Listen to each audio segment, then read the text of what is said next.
You see, because life is regulated by energy, by consciousness, and by light, the language of life is not cognitive.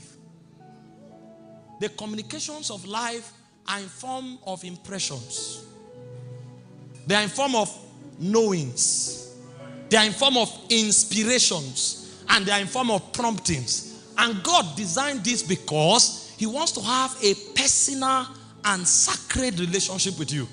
A relationship that even though your husband, you and your wife are one, it will be deeper than a corporate realm. That you can have a relationship with God that your wife will not know.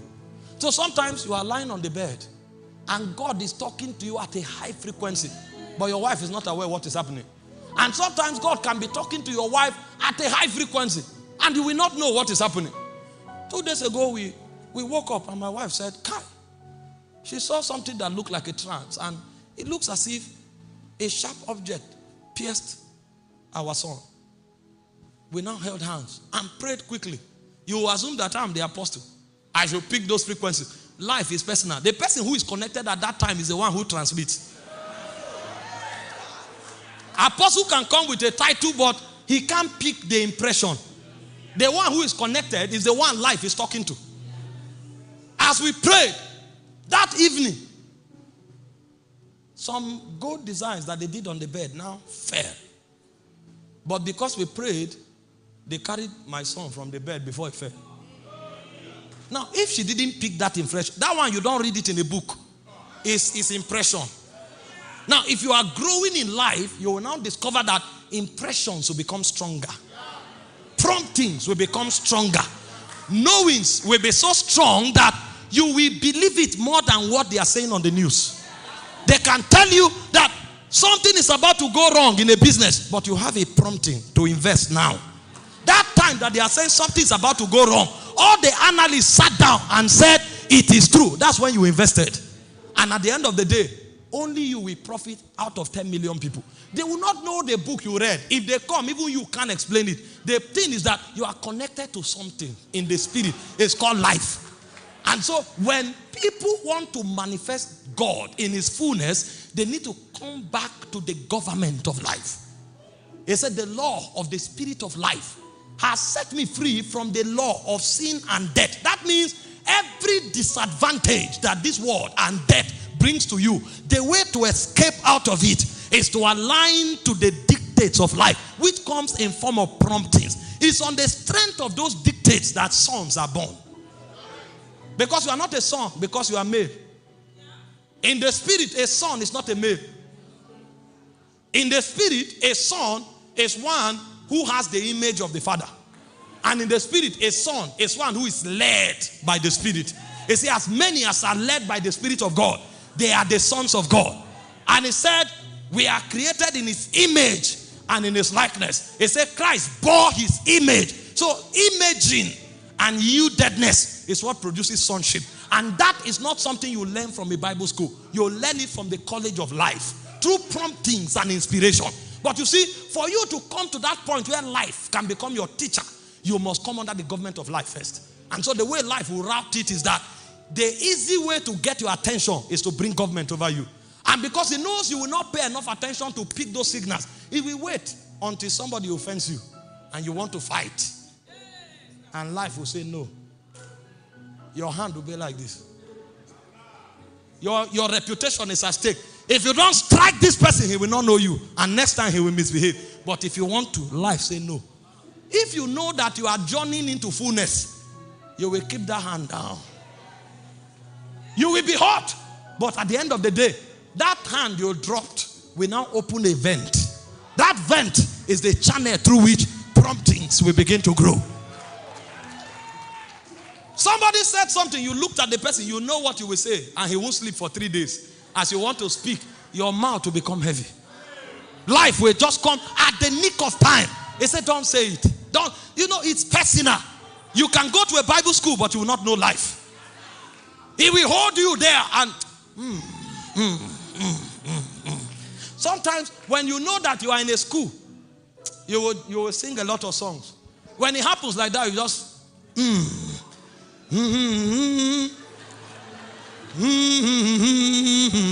You are looking for ventilation because you are about to explode, but you are under a government. That government is what produces song. That's why from Romans 8:2, he go to Romans 8:19. He said the earnest expectation of creation waited for the manifestation of the sons of God. That thing is an energy in the realm of God. It's powerful. The word is called elutero. That's what you call the law of life has set me free. That word set me free is called elutero. And that is what confers power on you to become a representation of God on the earth. Many people quote scriptures. Many people attend church. They are leaders in church. But they are not under the government of life. So they can't pick impressions. They can't pick promptings. They can't pick signals. They cannot pick all of the motions of life. And so they are in church, but they are weak in the spirit. You want to manifest God? Life will teach you. Because life in itself is God. When these realities begins to dominate you, the next thing it will do is that it will begin to draw you to the environment where it is strong. Because it's like a wooing technology. You know, the Bible was teaching in 2 Peter chapter 1 from verse 3 to 4. It said, according as his divine power had given us all things that pertain to life and godliness. And he said, it is through the epignosis. This is experience. This is not what you read in the book. Through the epignosis of him that has called us to glory and virtue. And he said, according at that same power, he said he has separated us from the corruption that is in this world. But the way he did it is that he made us to become participators of the divine life. And so when life begins to teach you through promptings, what it will do is that it will begin to draw you. It will begin to woo you. So from promptings, you will now find something called hunger. When you are beginning to journey into hunger, you will now discover that the authority of life over you will become stronger. A man who doesn't know these organic dynamics is not in the spirit. He can be called any name, a prophet or an apostle or a pastor or an elder. It doesn't matter. Because what truly confers spiritual authority on you is the degree to which you come under these things. And so as you move from promptings, knowings, and impressions, you will come under hunger. And what hunger does is that hunger makes you a prisoner. So when a man begins to grow in the things of the spirit, he will discover that he grows from a child. He becomes a son. Then he becomes a servant. A servant, not to the devil. A servant to the government of God. That's why Paul began writing. He called himself an apostle and a teacher because it was about intelligence and excellence. He knew secrets that nobody knew. He excelled above all his peers. But the more he journeyed with God, he discovered that his path became narrow. His path became narrow until he said he's a prisoner of Christ. In fact, when he was going to Jerusalem, a prophet walked up to him who was still operating at the realm of gifts, carried his garment and said, the person who holds this will be bound in Jerusalem. And Paul looked at him. He said, I go to Jerusalem bound in the spirit. Where I am now, I'm dictated for. I don't do what I can do. I do what is dictated for me. I'm now a slave. I'm a slave of another spirit. And the reason is because he wanted to apprehend the way he was apprehended. The reason is because he wanted to conform, be made conformable. That's why he said he partook of the sufferings of Christ. Because he knew that there is a realm of transfiguration that you cannot enter by reading a book. There's a realm of transfiguration you enter when you participate in the fellowship of his suffering. The more you participate and you become a slave, your will is subjugated, the more the glory oozes out of you like a river. That was where Jesus got to at Gethsemane. And he said, Father, not my will, but thine. I know what you gave to every mortal is will. But when you go higher, under the government of hunger, you will discover only the will of God counts. And when you can surrender the will of God, then the glory can begin to flow through you. It's a realm in life. And so you journey from promptings and knowings, then you come under hunger. Hunger will enslave you. It is natural with men to be ruled by their appetites. But the question is, what kind of appetite do you have? Because every one of us is a slave of our appetite. But there are men who hunger and thirst for God. You see, as the deer panted after the waters, so my soul longeth for you in a dry and in a thirsty land where no water is, to see thy glory as I saw it in the sanctuaries. That's a man walking on a different corridor. At that level, your life becomes narrow. When Jesus was talking about the narrow way, it's not to lock yourself in the door, in a room. It's actually to be dictated for by a civilization that is deep on your inside.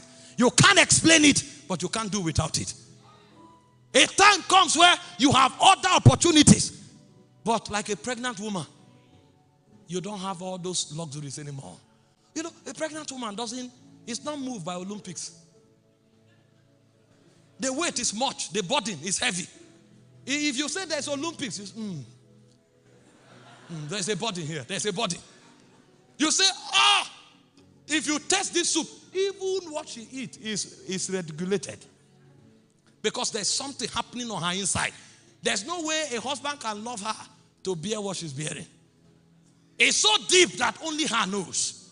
A life is forming. And sometimes that life will kick her from inside. My wife used to tell me, my boy is kicking. I said, kicking how? How can somebody who is trapped inside your womb be kicking? I didn't know what she was saying. Until when? The boy was 8 months. He said, come and see. I will see somebody's hand like this. That man there. And so it will. Sometimes she will want to move and then the life will turn. And she will stand there. She's a slave. She has become a slave of a civilization. Deep in her that nothing can find and nothing can corrupt. The more that realm tames you, the more the glory comes out of you. The more that realm subdues you, the more the glory comes out of you. Because right now, eternity is already locked in your heart. But how much of it can we see? And so hunger will tame you. That hunger is what will cut you off secular music. You ask some Christians, they say, what is wrong in hearing secular music? Nothing is wrong. But as I talk about light, you will know that they are blinders. They will darken your understanding. Because they will cause miscarriage, spiritual miscarriage. What God was doing in you, they will abort it. And you will discover your life is in cycles. You will move and turn and come back from where you started and start all over again. And when Jesus comes, you'll be an infant in the spirit.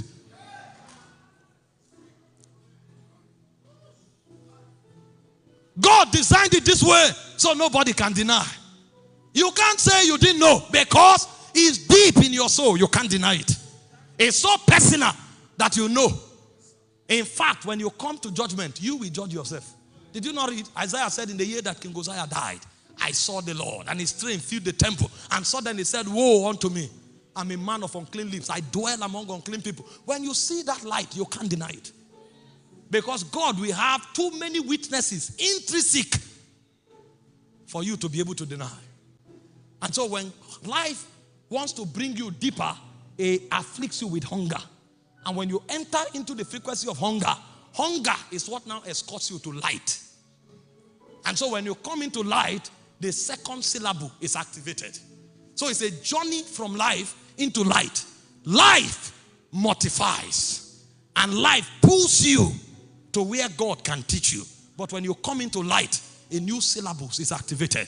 At that point, God will now have you apply your faith to grow. So you will consciously begin to dig into reality for yourself. Because if it is only intrinsic, although powerful, but it can't be productive. A man may understand what it takes to live holy in a corrupt world because there's something inside of him that binds him. But he will not be able to teach others how to live holy. Because what is happening to him is personal.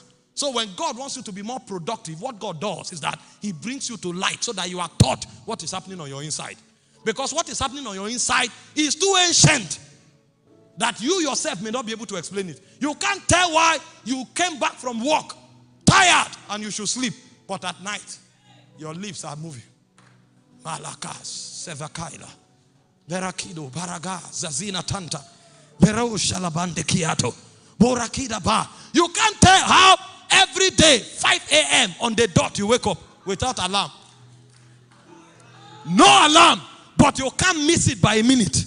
You wake up today, you check 5 on the dot. Wake up tomorrow, check 5 on the dot. Wake up next tomorrow, check 5 on the dot. What is happening? There is an ancient technology at work on your inside. And so if you want to disciple people, you need to teach them how to come there. Because that thing happening to you, you don't know how it started. It's an engine on your inside. So if God wants you to be productive, God will have to take you beyond life into light. It is in light that tools and equippings are given to you.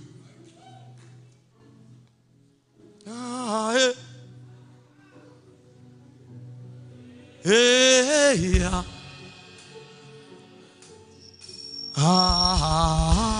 You can sing, but just sit down. Aye.